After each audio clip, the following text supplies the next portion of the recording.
Olá a todos, sejam muito bem-vindos. Está começando agora o programa Na Fronteira do Conhecimento, segunda edição. Pesquisadores da Universidade Federal de São Carlos, o UFSCar, desenvolveram há alguns anos atrás um vidro especial que tem a particularidade de ajudar pessoas que sofreram alguma lesão nos ossos.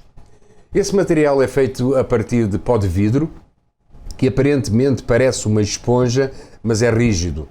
O fato curioso nessa pesquisa é que esse material é bioativo e interage com o tecido ósseo, preenchendo e ocupando os espaços vazios. Dessa forma, essa espécie de esponja vítrica promove o crescimento das células do osso fraturado ou de outro tipo de lesão óssea. Para nos falar sobre esse trabalho fantástico, temos connosco a pesquisadora da Universidade Federal de São Carlos, professora Ana Cândida Rodrigues, do Departamento de Engenharia de Materiais, onde foi realizada esta pesquisa. Professora Ana Cândida, muito obrigado por ter aceito o nosso convite para falarmos sobre esta pesquisa que, embora ela seja antiga, como a senhora já tinha referido, ela é de uma importância extraordinária para a área da saúde pública. Sabemos que este material foi patenteado pelo UFSCar, mas desde esse momento deixámos de ter notícias sobre o andamento desse trabalho, que é fundamental, principalmente se formos a pensar nas vítimas de acidentes de trânsito, pessoas com câncer nos ossos e em fraturas ocasionadas pelos mais diversos motivos, entre os quais as pessoas da terceira idade, cujas quedas são, eu diria que são fatais, não é? Essas lesões. Como é que surgiu a ideia de fazer esta pesquisa, professora? Tá bom. Primeiramente, obrigada pela oportunidade. É um prazer estar aqui, compartilhar um pouco dos nossos resultados aí da pesquisa. Então, como surgiu a ideia? Na realidade, a ideia remonta bastante tempo. Eu vou dizer bem o início. Começou com a ida de um colega meu, o professor Oscar Paito, que foi fazer um doutorado sanduíche, é assim que se chama, com o pesquisador que desenvolveu o biovidro, Larry Hench, lá na Flórida. Então, o biovidro, o que é? Todo biomaterial, o que é? É um material compatível com o corpo humano. Tem várias categorias, mas eu estou falando aqui, compatível é que possa reagir com o corpo humano e se adaptar. Por exemplo, um dente artificial ou o nosso enxerto ósseo, ele vai reagir e com isso sem causar rejeição e vai ser compatível com os fluidos do corpo humano, vamos dizer assim. Então o professor Oscar Paito foi fazer um doutorado dele, continuação do doutorado, e com biovidro. E o objetivo dele era cristalizar esse biovidro. Por que cristalizar? Porque o vidro não tem uma resistência mecânica muito grande. Então, o vidro é um material termodinamicamente instável e, com isso, quando ele é submetido a uma certa temperatura, ele cristaliza. Eu vou mostrar depois algumas imagens aqui. Então, a ideia era fazer esse biovidro cristalizado. Tá, foi conseguido, houve um aumento de resistência mecânica e depois disso, nós, de volta ao Brasil, teve-se a ideia de fazer um material para hipersensibilidade dentinária. Isso era um pó. Então, esse pó também resultou em patente. Isso foi antes do scaffold, foi bem antes.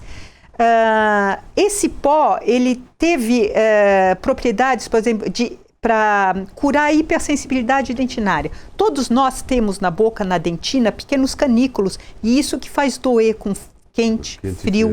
Tá? Então, esse biosilicato é o biovidro cristalizado, que foram feitos inúmeros testes.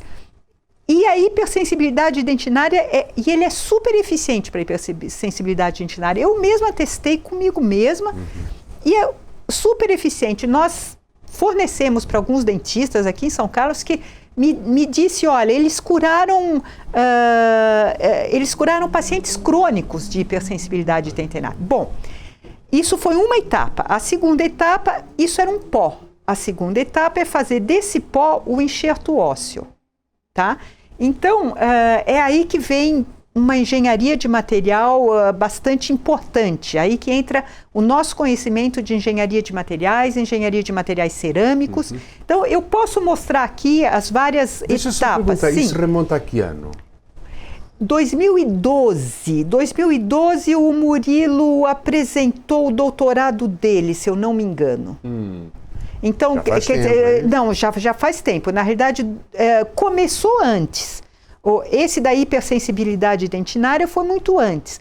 O scaffold, eu tenho 2012 na mente, porque 2012 eu sei que nós tivemos uma reportagem no Jornal Nacional que teve grande visibilidade. Então, essa reportagem do Jornal Nacional foi 2012.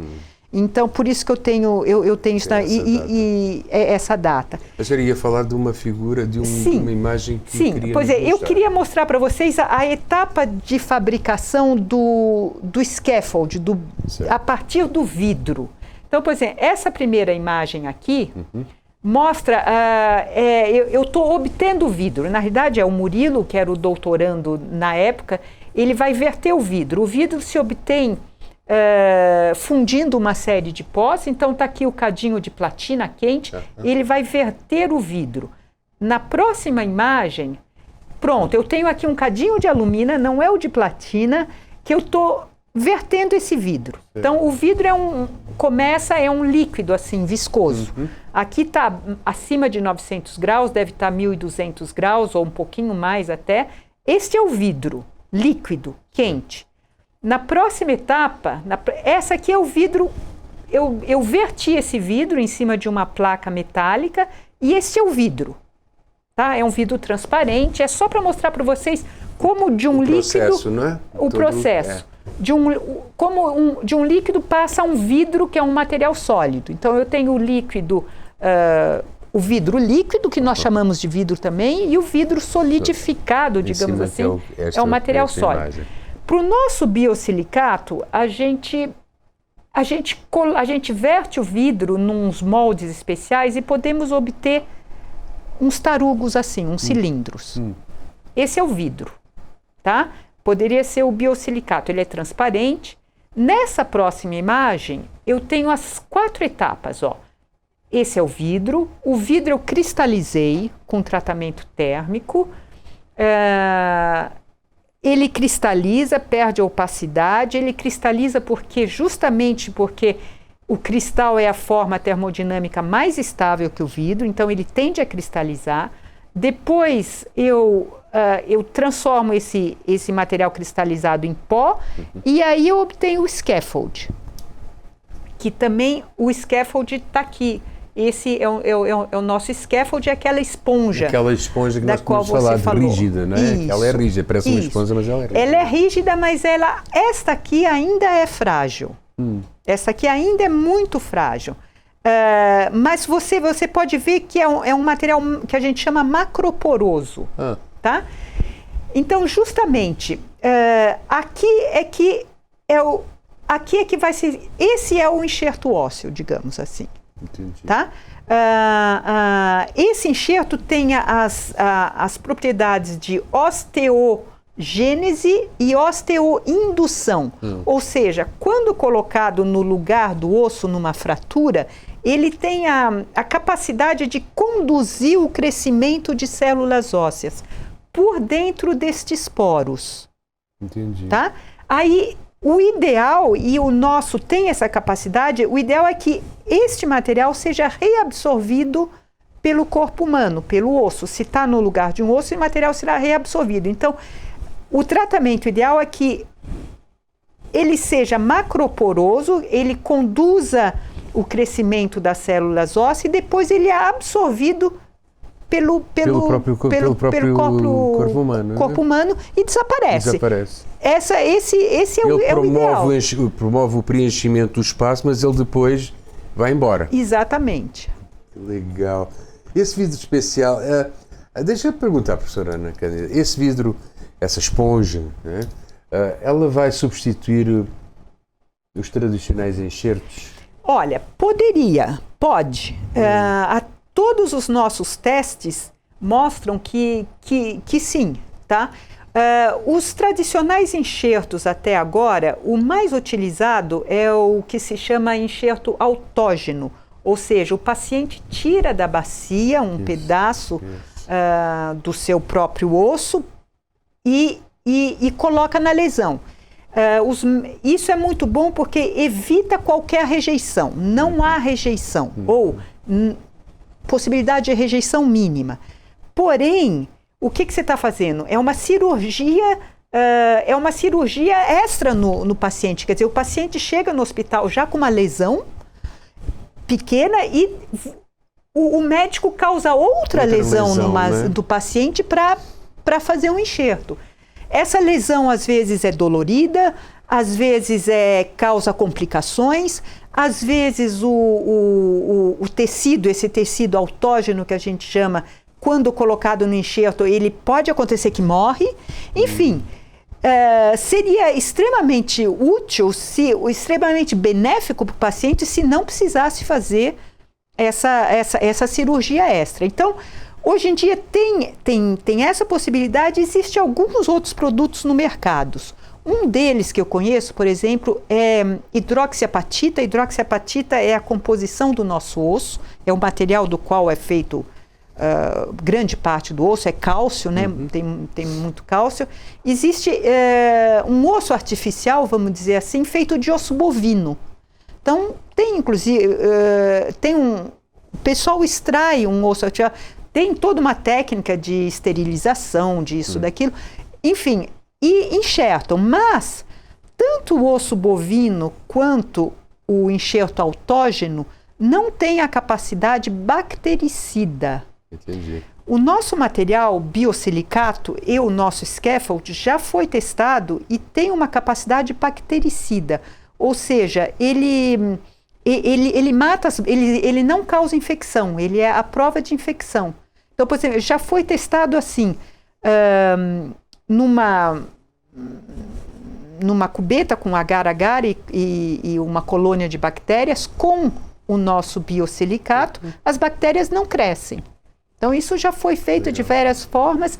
Então, essa propriedade bactericida já foi provada no nosso biosilicato. Quer dizer, esse nosso material teria como vantagem extra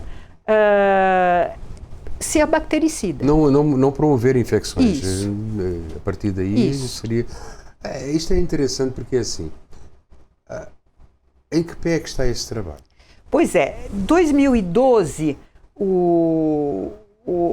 houve a defesa do doutorado do Murilo Camuri Krovassi, que hoje é professor lá na UFSCar.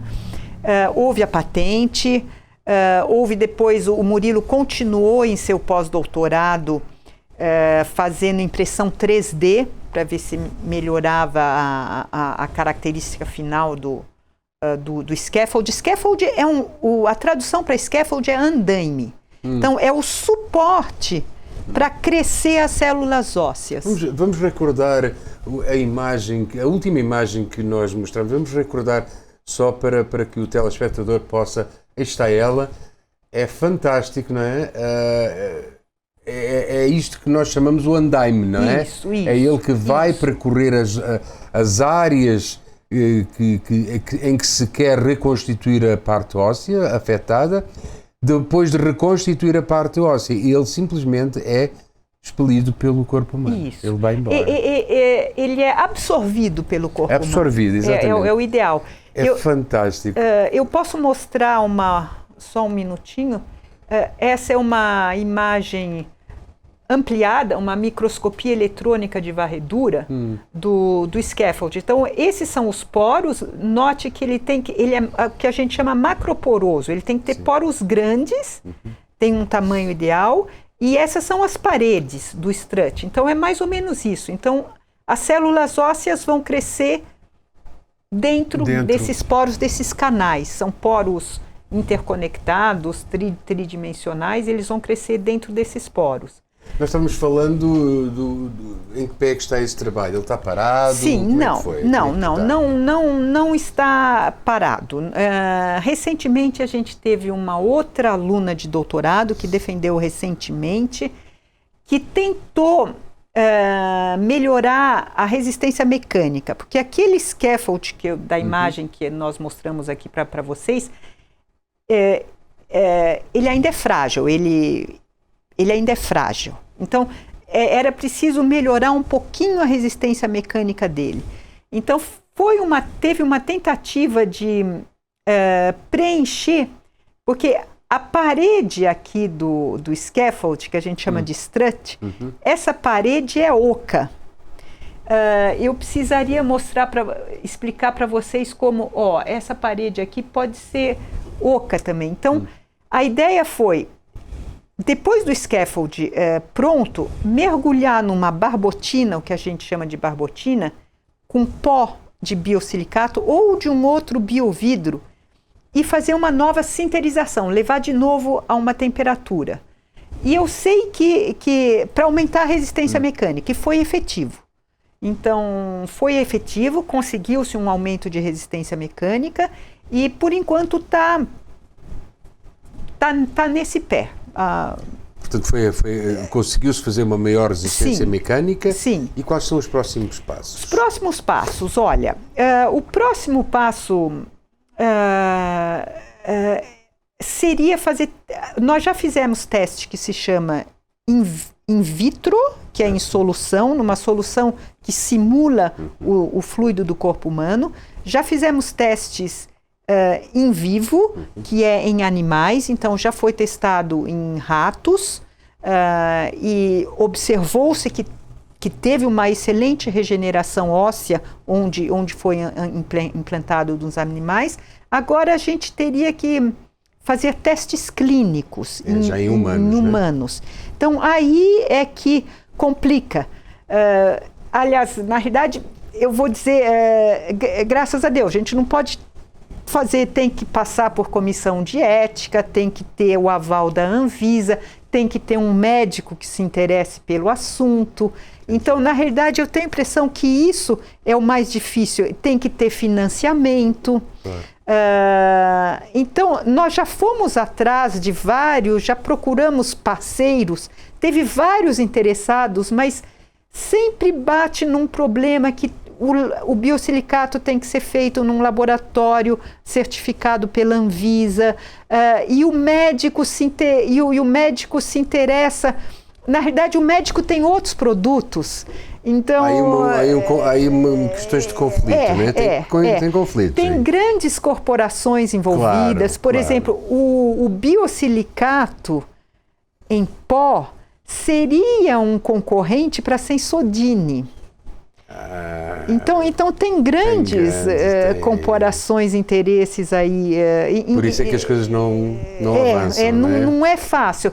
Passar da escala piloto ou passar da pesquisa para a aplicação e real inserção no mercado é sempre uma etapa bastante complicada, bastante difícil, que depende de vários fatores. Tem todos os lobbies. Não tem uma solução única. Não tem um problema único. Cada produto encontra os seus problemas específicos. Professora Ana Cândida, para já quero agradecer essas explicações. Realmente é uma pesquisa fantástica. Eu sei, a senhora é professora titular da UFSCar e já tem bastantes anos de docência e de pesquisa. Para finalizarmos esta entrevista, eu gostaria de te perguntar quais são as principais dificuldades que um pesquisador como você, pesquisador de renome, encontra no seu trabalho diário em uma universidade federal com o porte que é a UFSCar? Olha, Rui, é uma pergunta interessante, difícil de responder, porque são vários fatores, mas eu diria, para resumir, o seguinte: a gente tem muito encargo administrativo ainda.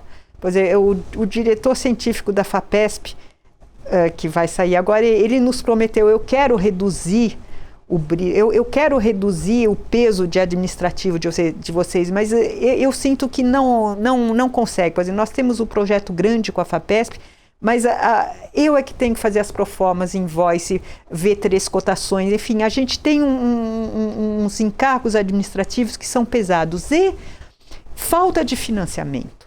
Então, a gente, por exemplo, essa pesquisa do biosilicato, da hipersensibilidade dentinária, ela teve interesse, mas chegou um momento no grupo, foi fundada uma startup para o desenvolvimento e para a colocação no mercado, mas chegou um momento que um dos componentes do grupo acabou a Bolsa FAPESP, acabou a Bolsa ISO, e ele tinha que ter financiamento. Então, ele acabou desistindo, quer dizer, ele achou um emprego na França.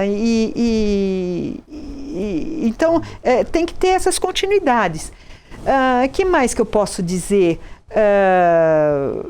Eu acho que é por aí, por exemplo, a gente poderia ter mais técnicos nos ajudando também, mais pessoal técnico, sim. Não é? Principalmente, não só na Federal de São Carlos, mas em termos nacionais, os técnicos são raros, não é? Já começam a ser raros, é uma falta de mão de obras. E continuidade financeira, por exemplo, essa aluna, essa doutoranda que eu mencionei, que trabalhou para o aumento da resistência mecânica do scaffold, ela gostaria de ficar, mas ela não tem bolsa de pós-doutorado. O CNPq, nessa crise, fizemos um pedido de bolsa para o CNPq, que foi negado.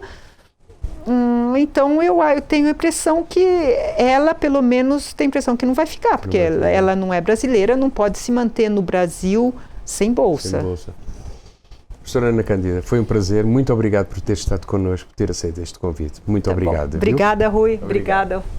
O programa Na Fronteira do Conhecimento fica por aqui, restando agradecer à professora Ana Cândida pela participação, e foi realmente um grande prazer ter estado connosco, termos contado com a presença dela. Brás José Muniz, Marcelo Firmino e Anderson Muniz constituem a equipe que levou até você este programa. Voltaremos na próxima semana com outro assunto de interesse na área de ciência. Fiquem bem. Tchau.